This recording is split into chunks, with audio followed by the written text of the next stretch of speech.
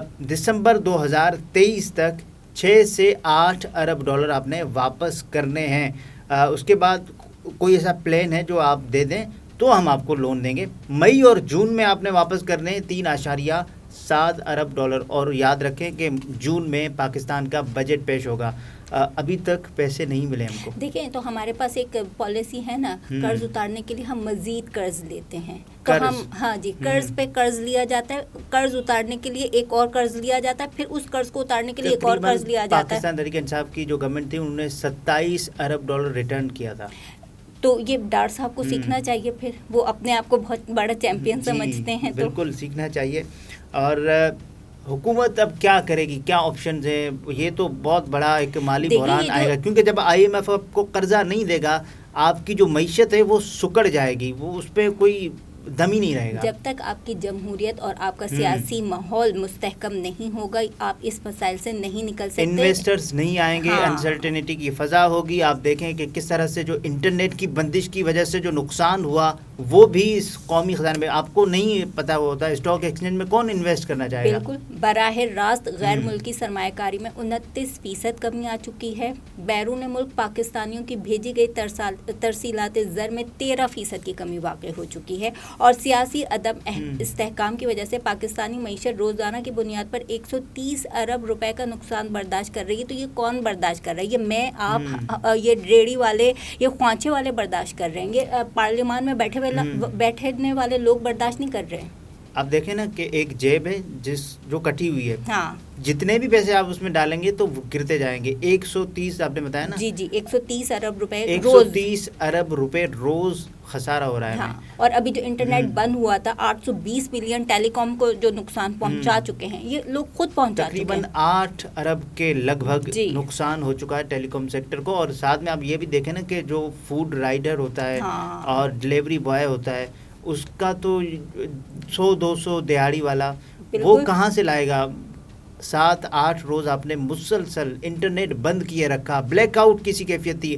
آپ کے حق میں مقبوضہ کشمیر والے ٹویٹ کر رہے تھے کہ صاحب ان کے لیے کچھ کریں۔ آپ یہ دیکھیں کہ ملک میں اپریل کے دوران جو افراط زر کی شرح تھی، وہ ڈیفالٹ ہونے والے ملک سری لنکا سے بھی کہیں زیادہ ہے۔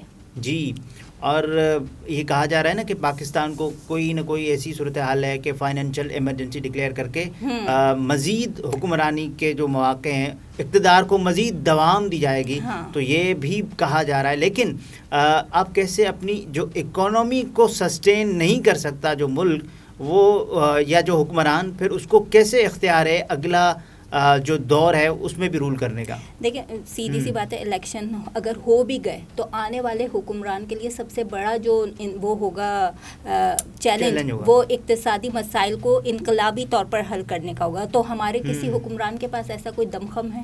اچھا، مجھے نہیں لگتا کہ کسی دعوے بہت کیے جاتے ہیں، وعدے بہت کیے جاتے ہیں، نعرے بہت لگائے جاتے ہیں، لیکن جب ڈیلیور کرنے کی بات، ڈیلیور کرنے کی آتی ہے، ایگزیکیوٹ کرنے کی آتی ہے، تو پھر ہم نے دیکھا ہے کہ ماضی کی جتنی بھی حکومتیں آئی ہیں پاکستان میں، انہوں نے ویسا ڈیلیور نہیں کیا اپنے دعووں، وعدوں اور نعروں کے مطابق۔